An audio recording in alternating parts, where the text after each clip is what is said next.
तो कभी अगर आपको भी लगता हो कि अपुनिच भगवान है तो इसका मतलब सीरियस बीमारी है, हल्के फुल्के नहीं, सीरियस है। आप लोग तो छोटे हैं, जब आप पैदा हुए थे उसके आसपास एक फिल्म आई थी हिंदी में, राम तेरी गंगा मैली, शायद आपने नाम सुना होगा। उसमें नायक नायिका को संबोधित करके गीत गा रहा है, और नार्सिसिज्म का इतना बड़ा लक्षण मैंने कभी नहीं देखा।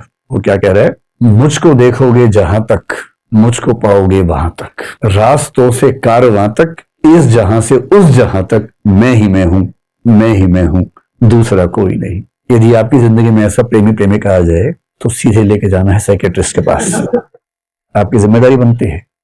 सच्चा प्रेम करते हैं तो उसका इलाज करवाइए, क्योंकि यदि आपने उसका इलाज नहीं करवाया तो वो आपका इलाज कर देगा। और जो नार्सिसिस्ट किस्म के दोस्त होते हैं, नार्सिसिस्ट किस्म के प्रेमी प्रेमिका होते हैं, पति पत्नी होते हैं, उनका लक्षण ये है, वो शुरुआत करते हैं लव बॉम्बिंग से। लव बॉम्बिंग मनोविज्ञान का कंसेप्ट है, लव बॉम्बिंग। प्यार की बमबारी कर देंगे आपके ऊपर, इतना ज्यादा मैसेज करेंगे, miss you, love you, like you, ये वो।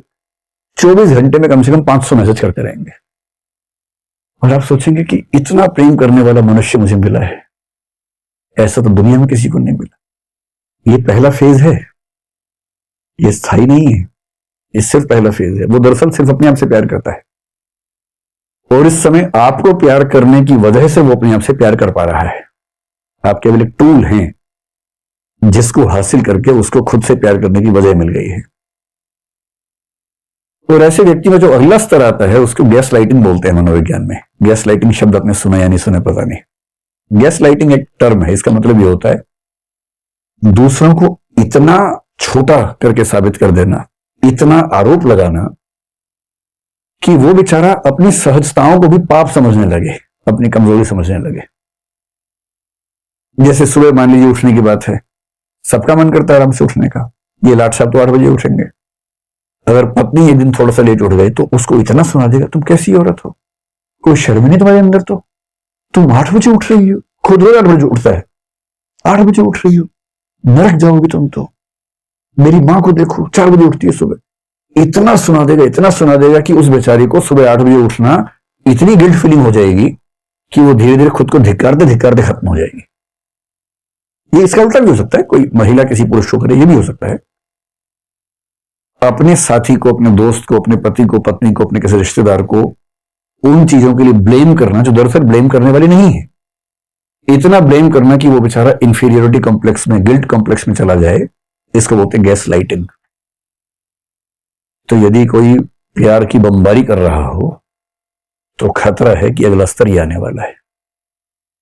फिर वो आपको हर चीज के लिए जिम्मेदार साबित करेगा, आपका आत्मसम्मान छीन लेगा, सेल्फ रिस्पेक्ट, सेल्फ एस्टीम खत्म कर देगा। ये मोटा मोटा लक्षण जो है, ये लक्षण अगर किसी व्यक्ति में आपको सारे एक साथ दिख जाएं तो उसको हम कहेंगे कि वो नार्सिसिस्टिक व्यक्ति है या नार्सिसिस्ट है। आपके मन में एक सवाल ये आ रहा होगा, कितना मुश्किल नाम क्यों रखा इसका? इसके पीछे एक कहानी है, और उस कहानी का जो केंद्रीय चरित्र है उसका नाम है नार्सिसस, और नार्सिसस के नाम से इसका नाम पड़ गया नार्सिसिज्म।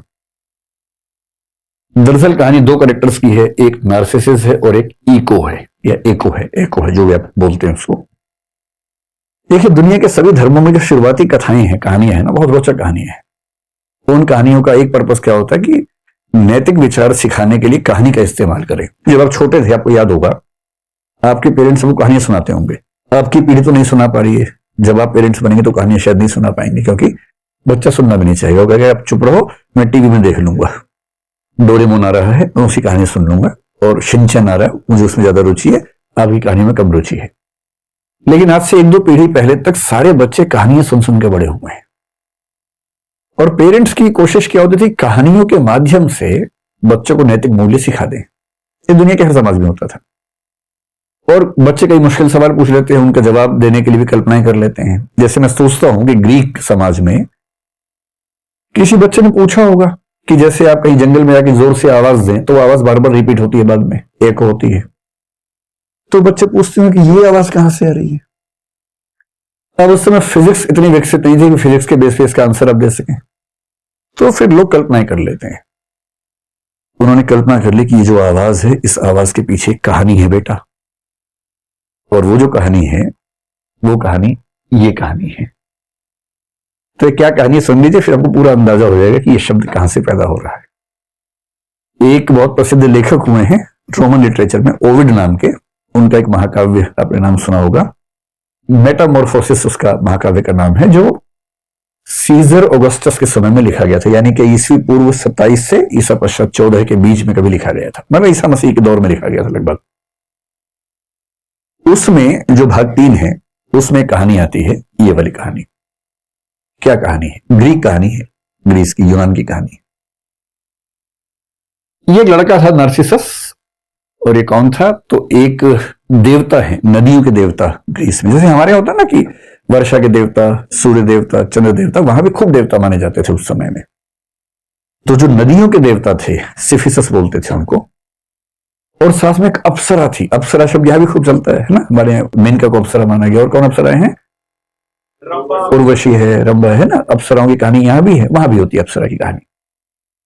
निम्फ बोलते हैं, NYMPH, निम्फ का मतलब होता है अप्सरा ग्रीक लिटरेचर में। तो एक अप्सरा थी वहां जिसका नाम था लिरियोपे। तो लिरियोपे नाम की अप्सरा और सिफिसस नाम के नदी देवता का जो पुत्र था उसका नाम था नार्सिसस। में एंड देता हूं। अब अप्सरा का बेटा है, देवता का बेटा, तो स्मार्ट, सुंदर तो हुआ ही होगा, बहुत ही सुंदर था। हमें अक्सर गलतफहमी ये होती है कि अपनी सुंदरता की वजह हम है, जबकि हम होते नहीं उसकी वजह, तुक्के से मिली होती है वो, तो है ना। तो इस बेचारे को ये नहीं पता था जो आपको पता है कि तुक्का है। इतना सुंदर था कि इस पे वो गाना सूट करता है, मैं इतना सुंदर हूं, मैं क्या करूं क्या करूं। सच में सूट करता है, इतना सुंदर था कि जो इसको देखता था पागल हो जाता था, इतना सुंदर। तो जितना सुंदर था उतना घमंडी भी था, घोर अहंकारी। अब कई लड़कियां इसको प्रपोज करती थी। भाई अगर कोई आपको प्रपोज करे, मान लीजिए, और आप नहीं पसंद करते हैं, तो कायदे से, विनम्रता से, डिसेंसी के साथ मना कर सकते हैं। सबसे अच्छा तरीका आप ये कहें कि मैं माफी चाहता हूं, मैं पहले से कहीं जबान दे चुका हूं, वायदा कर चुका हूं। बेशक ना दियो, कम से कम उसका अपमान तो नहीं होगा, सम्मान के साथ मना कर दीजिए। और कुछ लोगों से मजा नहीं आता, उनको मजा आता है नीचा दिखाने में। कोई आपके पास आके बोले कि आप मुझे अच्छे लगते हैं, आप बोले तू शीशा देखा कभी? अरे भाई अपनी औकात में रहकर सपने देखा कर, अजीब हाल है, भिखारी कहीं का। तो अब ये क्या तरीका हुआ मना करने का? अरे मना ही करना है तो कायदे से मना कीजिए ना। आपका जीवन आपकी संपत्ति है, समझ में आ गया। आप अपनी पसंद का व्यक्ति चुनेंगे, समझ में आता है।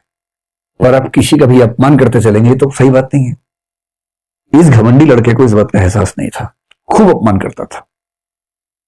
किसी लड़की ने आके बोला, उसको इतना नीचा दिखाता था कि तू अपना मुंह देख, कैसी है तू, ये है वो है। और लड़कियां बेचारी उसके बाद जीना भूल जाती थी कि इतना अपमान कर दिया है, विष का घूंट पीती थी।